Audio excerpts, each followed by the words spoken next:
আমাদের যুগপথে আমাদের সাথে যারা এসছেন তাদের কিছু চিন্তা ভাবনা ওনারা বলেছেন, যেটা আমরা ইনকর্পোরেট করে 31 দফা সংস্কার প্রস্তাব প্রস্তুত করেছি।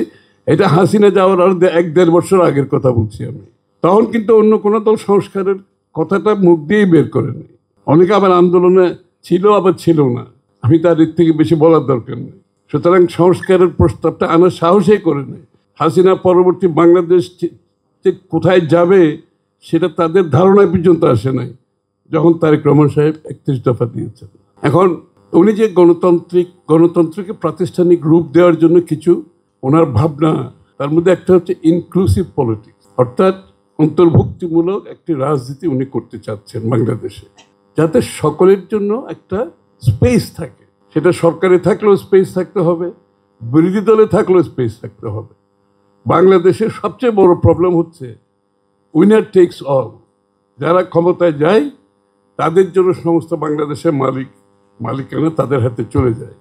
এই জন্য পরিষ্কারভাবে 31 দফায় কথাগুলো বলা আছে যে কি যার যার অবস্থানে সবাইকে তার স্পেস দিতে হবে, এবং that is the only way to success. আপনার গণতন্ত্রের সত্যিকার অর্থে প্রাতিষ্ঠানিক রূপ দিতে গেলে এটা নিশ্চিত করতে হবে। এবং এইটার জন্য আমরা অনেকেই বিস্মিত হয়েছি যে শেখ হাসিনা থাকাকালীন সময়ে প্রায় 1-1.5 বছর 2 বছর আগে উনি একটি জাতীয় সরকারের মাধ্যমে আমাদের সাথে যারা রাস্তায় যুগপৎ আন্দোলনে ছিল সকলকে নিয়ে একটি সরকারের কথা বলেছেন। আমরা বিস্মিত হয়েছি। অনেকে ভাবছে এটা কোন ধরনের কথা উনি বললেন। সেটা হাসিনা যাওয়ার 1-1.5 বছর আগের কথা।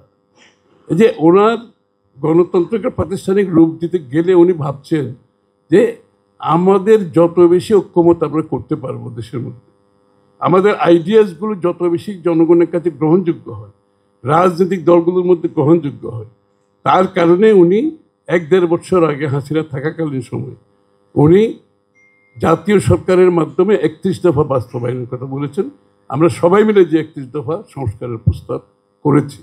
এবং এই ইনক্লুসিভনেসের মাত্রায় যদি আমি আরেকটু যাই, সেটা আপনি ওনার রাজনীতিতে শুধুমাত্র রাজনীতিবিদদের ইনক্লুসিভনেস সীমিত থাকেন নাই। উনি বাংলাদেশের রাজনৈতিক প্রেক্ষাপটে, অর্থনৈতিক প্রেক্ষাপটে, সামাজিক প্রেক্ষাপটে পিছিয়ে পড়া যে লোকগুলো আছে তাদেরকে কিভাবে অন্তর্ভুক্ত করা যায় দেশের উন্নয়নে, দেশের রাজনীতিতে, সমাজ ব্যবস্থা।